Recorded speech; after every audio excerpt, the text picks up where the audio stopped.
Abrimos, señoras y señores, la tertulia en este viernes que es 24 de febrero del año 2023. Voy saludando a quienes nos acompañan en la mesa. Bueno, si digo mesa en sentido literal, así estricto, hay tres en la mesa. Ellos son Alejandro Gabal, buen día. Buen día, Emiliano. Buen día, Gonzalo y Juan, y supongo que Marcia debe estar también a la distancia. Acá ya implícitamente señalaste que no está, que está pero no está. Juan Grompone, buen día. Buen día para todos. Y el tercero acá en el estudio, Gonzalo Pérez de Castillo, buen día. Muy buenos días a todos ahora y vamos, todas. Ahora vamos a la Marcia mesa virtual. A ver. En su casa. A ver si aparece. Buen día, Marcia, ¿cómo te va? ¿Cómo te va? Hola, buenos días a todos, ¿cómo están? Muy bien. No muy te bien, veo. muy bien. Ahora sí. Hola, Marcia. Sí. Hola. Hoy se cumple un año del inicio de la invasión rusa en Ucrania, que desató una guerra que viene dejando un saldo de más de 150.000 personas muertas entre civiles y soldados y más de 8 millones de refugiados. El conflicto ha provocado tensiones y repercusiones a nivel mundial, poniendo a prueba vínculos y unidades como la de los países europeos. Ayer, la capital Kiev y el resto del territorio ucraniano se encontraban bajo alerta. Se escuchó una fuerte explosión que coincidió con la visita del presidente español Pedro Sánchez, que le prometió a su colega Volodymyr Zelensky el envío de 10 tanques y además buscar con los aliados la posibilidad de sumar ayuda aérea. Por otro lado, la Asamblea General de Naciones Unidas aprobó por amplia mayoría una resolución que exige la retirada inmediata de las tropas rusas de Ucrania para poner fin al conflicto, al enfrentamiento bélico. Para hoy, está previsto que el presidente de Estados Unidos, Joe Biden, se reúna con los líderes del Grupo de los 7 y el presidente Zelensky para aprobar una nueva oleada de sanciones contra Rusia. En Moscú, en tanto, el presidente Vladimir Putin anunció ayer el despliegue de nuevos misiles intercontinentales. Gonzalo, tú proponías discutir una pregunta en particular, ¿no? ¿Quiénes ganaron? ¿Quiénes perdieron en este año de guerra que ya va? Correcto. ¿Por qué? A ver, contanos. Las cifras que yo tengo es que hubo por lo menos 150.000 bajas de ambos lados, de cada lado. Los 8 millones de refugiados está bien, hay 5 millones de desplazados internos, es decir, gente que se va del lugar de donde vive pero no sale del país, pero igualmente no tienen absolutamente nada y necesitan todo, sobre todo en un invierno tan crudo como es el de Ucrania. Pero esos no son los únicos perdedores. Yo creo que la humanidad entera perdió con esta maldita guerra. Perdieron sobre todo la gente más pobre, es decir, la gente que ante una situación de esta tiene menos posibilidad de defenderse, y hablo de todo el mundo. En el sur global los alimentos no llegaron, la energía no llegó, hubo mucha gente que sufrió hambre por esta guerra. Pero yo diría que además de lo que sufrió la humanidad, sufrió el planeta, porque casi todos los planes y esas expresiones de buena voluntad que había para tratar de hacer algo por la preservación del medio ambiente, también con esta guerra sufre un golpe casi que irremediable. ¿Por qué? Porque ¿quiénes son los ganadores de esta guerra? Los ganadores son las empresas petroleras, que ya todo el mundo las tenía en la mira, Chevron, Exxon, BP, esas ganaron fortunas por el aumento del precio del combustible. Ganó naturalmente la industria armamentista, las 5 grandes industrias americanas de los armamentos, Northrop, Lockheed, General Dynamics, hicieron miles de millones de dólares. Todavía no se ve reflejado en sus libros, pero ya los stocks en la bolsa han pegado unos saltos tremendos. Es decir, la gente que invierte, apuesta a estas industrias de la muerte, ha ganado muchísimo dinero.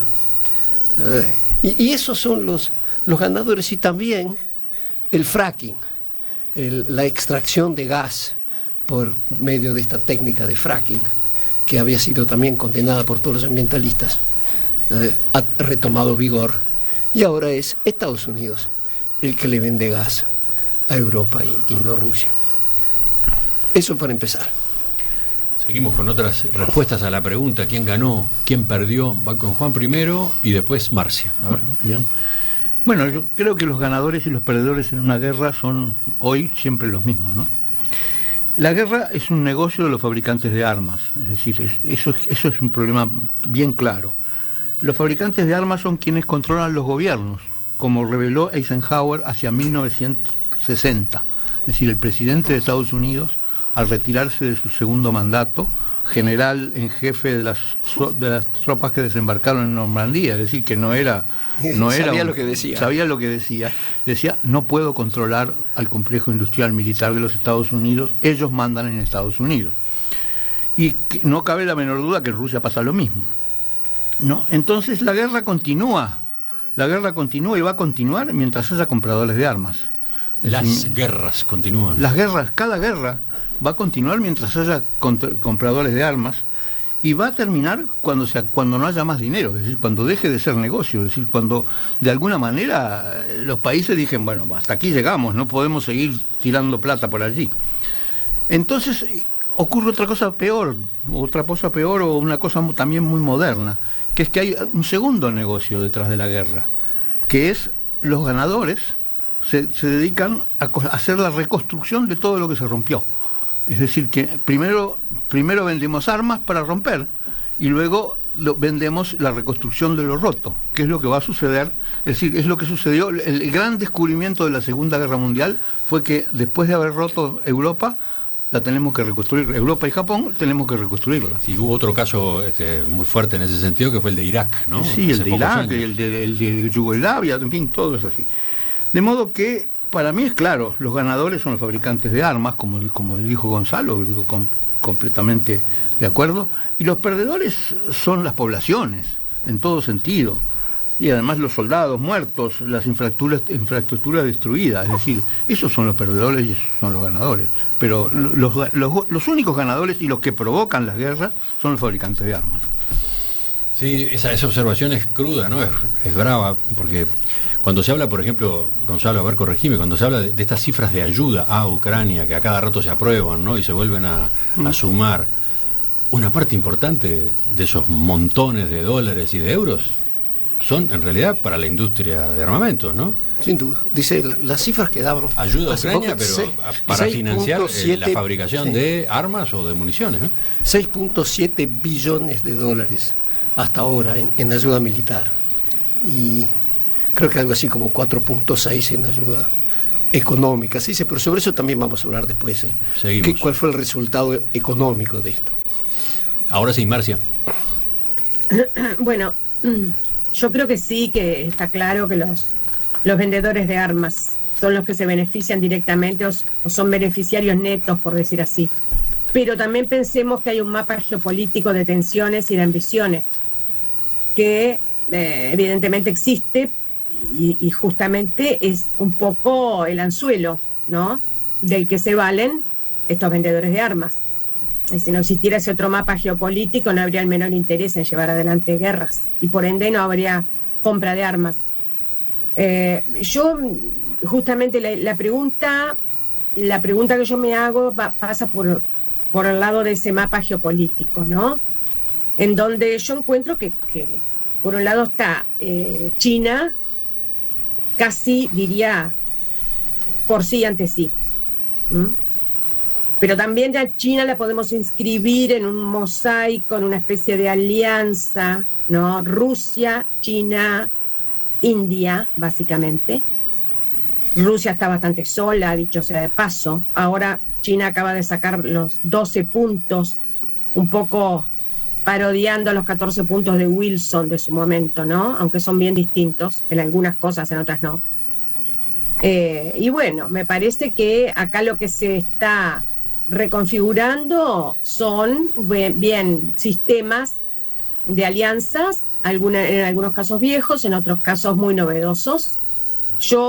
Las lecciones que yo sacaría son que, en primer lugar, bueno, voy a decir algo de perogrullo, la guerra en Ucrania pudo haberse evitado, entonces también tenemos que ver qué responsables principales tenemos de por medio. Yo creo que hay fracasos y expectativas no cumplidas, evidentemente, pero creo que el gran fracaso estuvo por el lado de la ruptura del diálogo, ¿no?, entre Rusia y Estados Unidos, que lo que están haciendo es replicar la Guerra Fría en sus características principales. Por otro lado, no hay que olvidarse de aquel ministro Primakov, que fue ministro de Rusia a fines del siglo XX, durante la presidencia de Boris Yeltsin. Y Primakov quería devolverle a Rusia el estatus de gran potencia, entonces por ahí hay que tirar de un hilo. ¿Y qué era lo que buscaba Primakov? Buscaba dos cosas. Por un lado, encontrar zonas de interés privilegiado o reforzarlas. En lo que ellos llamaban el espacio postsoviético, ahí está Ucrania como primerísima joya, ¿no?, de la corona. Y segundo, ¿qué buscaba Primakov? Buscaba un triángulo estratégico precisamente entre Rusia, China e India. ¿Para qué? Para mermar el poder de Estados Unidos, no tanto de la Unión Europea, sino de Estados Unidos. ¿Qué es lo que vemos ahora? Lo que vemos ahora en los últimos días, diría yo, bueno, desde septiembre en adelante, vemos que hay un avance en los sistemas de alianzas, se están reposicionando, y tenemos a la Unión Europea de alguna manera supeditada a los intereses de Estados Unidos. Habría que preguntarse hasta dónde tiene autonomía de verdad la Unión Europea en este asunto. Y Rusia perdió todo apoyo en Occidente, que, si pensamos, siempre lo tuvo, aunque haya sido parcial, Primera Guerra, Segunda Guerra. Bueno, ahora no tiene a nadie. Y otra cosa que me doy cuenta de, que ya lo habíamos hablado en su momento, pero que lo reafirmo, es que esta guerra se convirtió en un conflicto de desgaste. Por ahora es un conflicto de desgaste, por ahora no visoramos salidas claras, por ahora lo que vemos es que se puede prolongar durante mucho tiempo. Pero, y este es el gran pero, Rusia no ha sido derrotada, ha sido debilitada, sin duda, pero no derrotada. Y creo que a la interna de Rusia todavía Putin es aclamado. ¿Por qué? Porque todavía Rusia mantiene esa mentalidad, ¿no?, de oposición al enemigo que visualiza en Estados Unidos en particular, pero también en Occidente. Y bueno, y por ahí entonces lo que me va quedando es China, como siempre. China y sus 12 puntos, que evidentemente esos 12 puntos le convienen a China, por algo los ha enunciado, creo que fue ayer que salieron. Lo cual hace que haya que mantenerse en alerta con esta guerra. Esto no está muy lejos de concluir, en pocas palabras. Hablábamos de las industrias de armamentos. Aparecía, ¿no?, en más de una de estas intervenciones, que el gran beneficiado es la industria armamentística. Pero hay oyentes que hacen notar que esa observación tiene otra cara. Los trabajadores de la industria armamentística. O sea, se puede pensar, sí, que los socios propietarios de las industrias tienen ganancias, pero también hay una cantidad de empleados que desarrollan su actividad en este rubro. O sea, desde ese punto de vista, la guerra es dinamizadora de la economía, es generadora de oportunidades de retribución para una cantidad enorme de gente. Bueno. Qué contradicción esa. Absoluta, digo, pero a ver, hay gente que se puede emplear en hacer las peores fechorías del mundo. También la mafia da lugar, y el crimen organizado y la droga emplea un montón de gente. Pero no es sacrosanto todo trabajo. No, pero hay una especie de, sí, claro, paradoja ahí. O sea, es un absurdo. La industria armamentística tiene a los dueños, sí, y tiene a los empleados, claro, y obreros y trabajadores. Trabajo, por supuesto. Y todo lo que gira alrededor de ellos, ¿no? Sí, pero no quiere decir que para mantener el trabajo de esa gente haya que estar masacrando a otra. No, pero conviene pensarlo también, no simplificar tanto. ¿Qué decías, Marcia? Eso justamente lo que tú estabas diciendo, tiene también otra cara, y es que si tú pones en una balanza, con dos platillos, por un lado, el derecho, digamos así, de los trabajadores de la industria bélica a mantener su fuente de trabajo, y por el otro, el derecho humano de quienes van a ser carne de cañón de esas armas, la ecuación creo que está muy clara. Bueno. Tengo un oyente acá, José, que dice, la solución pasa por los trabajadores, no trabajar en fábrica de armas. Correcto, también. Bueno. Y bueno, y sí, a ver, alguien tiene que empezar a tomar. Yo espero que el día que realmente nos demos cuenta que en el siglo XXI estas cosas realmente son inmorales, que los trabajadores acompañen. Evidentemente no van a tomar ellos la iniciativa, pero espero que acompañen. Alejandro. Bueno, es difícil aportar algo distinto de lo que han dicho hasta ahora. Quizás se podría decir que capaz que no siempre podemos atacar a los fabricantes de armas, porque después de todo también necesitan armas los que se defienden, ¿no, verdad? Y entonces decir, bueno, estoy en contra, o me parece horrible los fabricantes de armas, pero bueno, porque hacen un gran negocio, pero resulta que sin fabricantes de armas no te podrías defender. Bueno, otra paradoja. Creo que yo no quedé claro, pero para mí los fabricantes de armas son de un lado y de otro. Sí, claro. Es decir, ellos son los que fomentan la guerra y los que prolongan la guerra, porque su negocio está ahí, ¿no? Escuchaba bueno, en estas horas al presidente del gobierno español, en su visita a Ucrania, enfatizando que todo esto que Europa, por ejemplo, y España en particular, ha ido donando, ha ido entregando a Ucrania en materia de armamento, es para la defensa. Jamás lo haríamos para el ataque, decía, esto es para la defensa. Nunca conocí un ministerio de ataque. Todos los ministerios de todos los países son de defensa. Eso, Bueno, en este caso... antes era Ministerio de la Guerra, por ejemplo, en Uruguay, ¿no?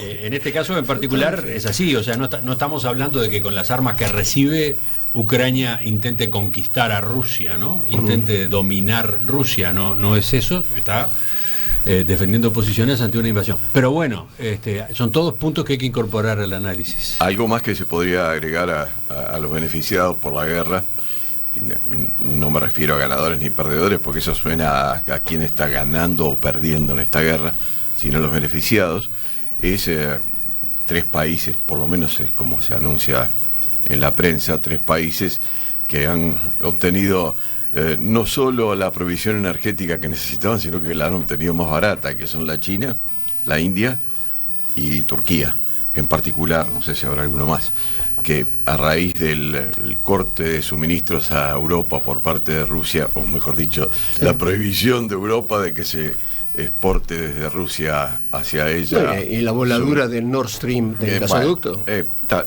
incluido que no eso. se sabe quién fue. Bueno, de todas maneras, lo cierto es que Rusia ha compensado eso con una gran producción enviada a China, a Turquía y a la India, y a precios mucho mejores de lo que podían estos 3 países esperar con anterioridad. ¿Es un beneficio colateral? Sí, supongo que sí, que se puede decir de esa manera, pero son beneficiados por la guerra.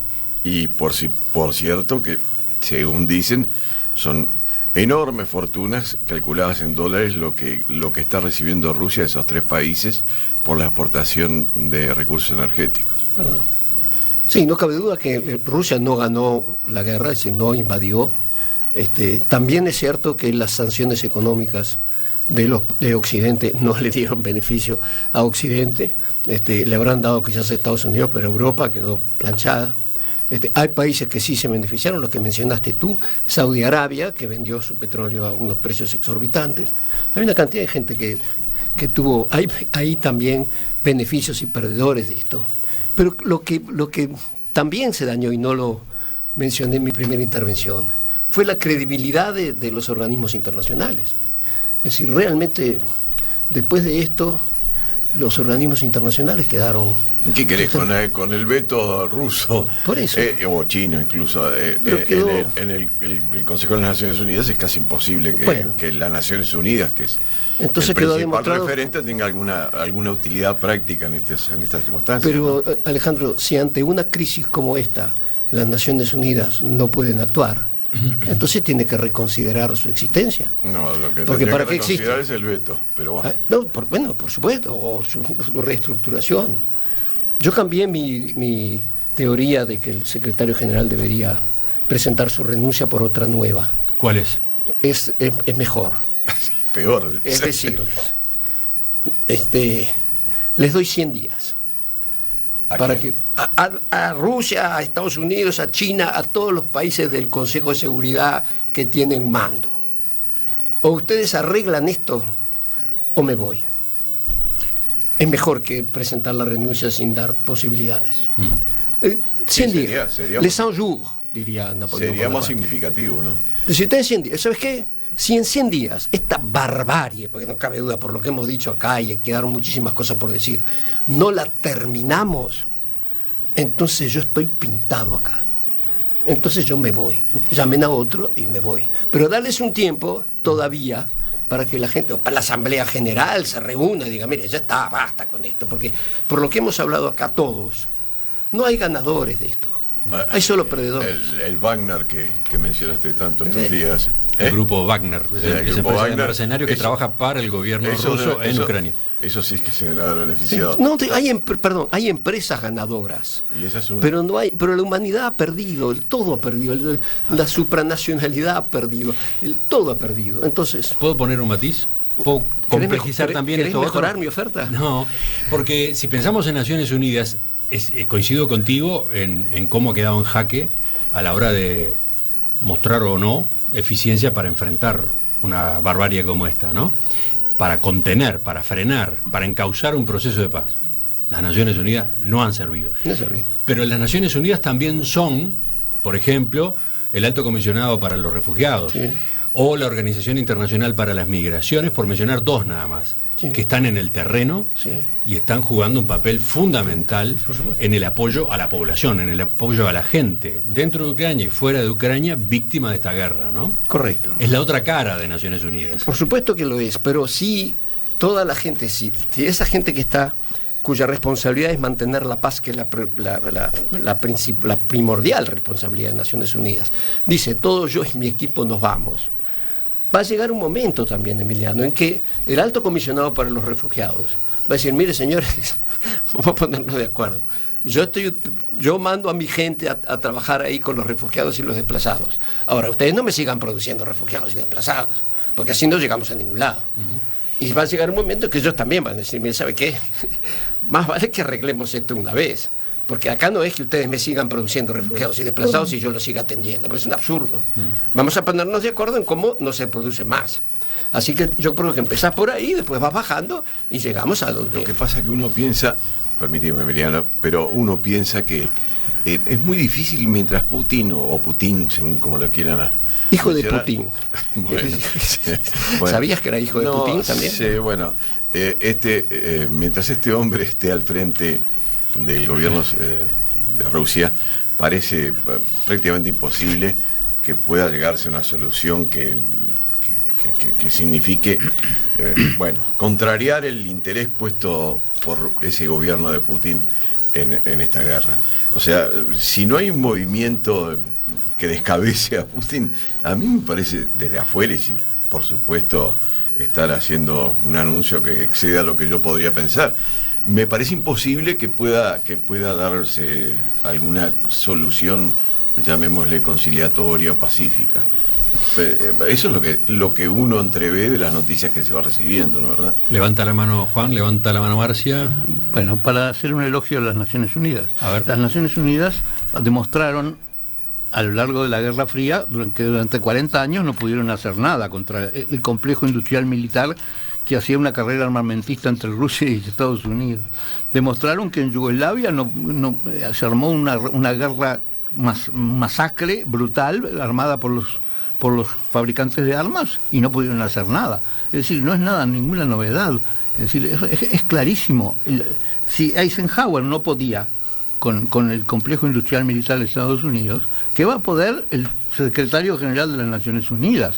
El secretario general de las Naciones Unidas, después de renunciar, va a tener un sucesor que seguramente va a estar más cercano a los fabricantes de armas, y entonces la cosa va a seguir peor, igual o peor, ¿no? Muy, pero muy ácido el comentario de Juan.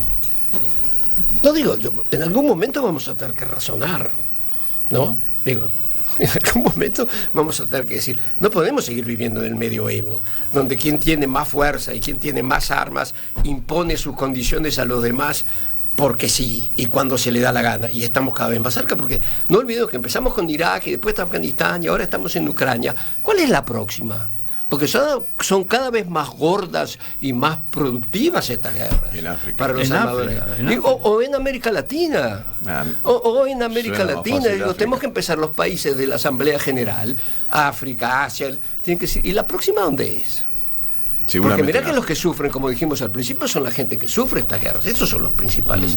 ¿No? ¿Y la próxima dónde es? Marcia. Porque se están mandando un nuevo armamento mucho más claro, poderoso el que asunto- están mandando ahora a Ucrania. Es más, se están sacando encima de la basura para poner armas más bonitas y más baratas. Más caras, perdón. Siempre fue el una asunto avance es tecnológico. justamente el asunto es justamente que uno se tiene que plantear para qué nació la ONU, con qué objetivos nació la ONU y cuánto duraron en la realidad esos objetivos puntuales. Y yo creo que no duraron nada.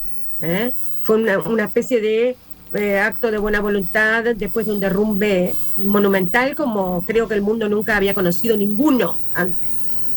Entonces, eso por un lado. Por el otro lado, incluso en los 12 puntos que yo decía que de China, yo voy a mencionar solo uno, ¿no? Y es el cese de las sanciones unilaterales. Lo dice China, que siempre mete la cuchara en las sanciones unilaterales, pero bueno. El cese de las sanciones unilaterales, ¿qué significa? Y significa eso, o sea, no interponerse y no desconocer la voluntad de la ONU, en definitiva, o sea, de una organización que se supone que es supranacional en muchos órdenes. Y además dice que esas sanciones unilaterales no solucionan los problemas y que incluso crean otros nuevos. Esa frase de los 12 puntos me parece bastante valiosa, no sé si por sincera, pero al menos por analítica en este tema. Yo tengo que decir, Emiliano, yo creo que la ONU ha tenido éxito en una enorme cantidad de campos. Para empezar, no hubo una tercera guerra mundial, hasta ahora no la ha habido. Y además, no cabe duda que la humanidad, desde 1945 hasta la fecha, ha hecho unos progresos desde todo punto de vista. Bueno, mira, Rodrigo desde la audiencia dice, pegarle a Naciones Unidas es fácil ahora, pero si no existiera, ¿qué ámbito habría para plantear eventuales conversaciones? No habría. Pero justamente hay que crearlo, y tiene que crear uno que sirva, porque ¿de qué te sirve un ámbito para plantear negociaciones y después suceden estas cosas y no las podés parar? Hubo como no sé, una prolongación de la discusión fuera de micrófono. ¿Qué pasó? Que estaban... La fabricación de armas también ha tenido como efecto el progreso tecnológico indiscutiblemente, porque ha sido uno de los sectores. Sí, eso es así, Juan, por lo menos parecería que es así, ¿no, verdad? A lo largo de muchísimos años, el progreso tecnológico ha solido venir de la mano de la industria armamentística. Por las inversiones que se hacen, Es pero decir, si esa todo lo que inversión tú quieras, se hiciera en todo vez de lo- hacer armas para destruir, hicieran artefactos para construir cosas, hubiera habido el mismo progreso tecnológico. Yo no digo que no, digo que bueno. no lo sea eso. Lo Y que sí. lo que sí te digo, Gonzalo, es lo que ha pasado. Y eso claro. significa que hay que estar a favor, no, simplemente No, es una constatación. significa que si vos metes Es una cientos de miles de constatación. millones de dólares en inversiones Perfecto. tecnológicas, evidentemente Bueno. la tecnología avanza. Bueno, pero ¿por qué no lo puedes invertir en cosas que sean edificantes y no destructivas? Yo nunca dije que no a lo que tú estás proponiendo. Simplemente parece te muy estoy bien. diciendo que es un efecto también positivo de la industria armamentística. A ver, porque se dio así. Desde otra tertulia, la Mesa de Análisis Internacional, interviene Gustavo Calvo Hola, Gustavo. y dice, la ONU ya no existe, el ámbito es el G7, es así desde hace años, y el G20 cuando se G20. requieren decisiones específicas. Y el G20, sí. Sí, yo estoy de acuerdo con eso. No, bueno, pero el G7 no tiene mecanismos de consulta con el mundo. Son los 7 que mandan más, que se reúnen y deciden lo que van a hacer. Sí, ok. Las Naciones Unidas es un concepto totalmente distinto. La ONU, dice Juan, es un ente testigo no vinculante, una pretensión moral. Si no hubo una guerra mundial hasta ahora, no es por ella, sino por la consecuencia de nuclear. Pero lo que es trágico es que la humanidad no se dé cuenta de que necesitamos mecanismos de consulta, de diálogo, porque lo más ridículo además es que a nivel nacional, es decir, a nivel del Estado-Nación, todo esto ya está resuelto. Es Es decir, ya hay una constitución, es decir, ya hay una ley general, como decía el profesor Ferraioli, ¿no? Una constitución de la tierra. Ya existe a nivel nacional, no en un país. En todos los países serios del mundo que avanzaron tienen una constitución. Hay un poder judicial que es independiente, y ese poder judicial tiene jurisdicción sobre todo el país. No hay países como la Corte Internacional de Justicia que dicen, sí, pero lo que ellos deciden, no es mi jurisdicción, como hace Estados Unidos y todos los miembros del G5, Gonzalo, solo para juzgar a los dictadores del tercer mundo, pero no a un dictador o a un invasor de los ricos. Es decir, todas estas cosas no son locuras, son cosas que la humanidad haya hecho a nivel del Estado-Nación. ¿Por qué no lo puede hacer a nivel internacional? Ya volvemos con otro tema.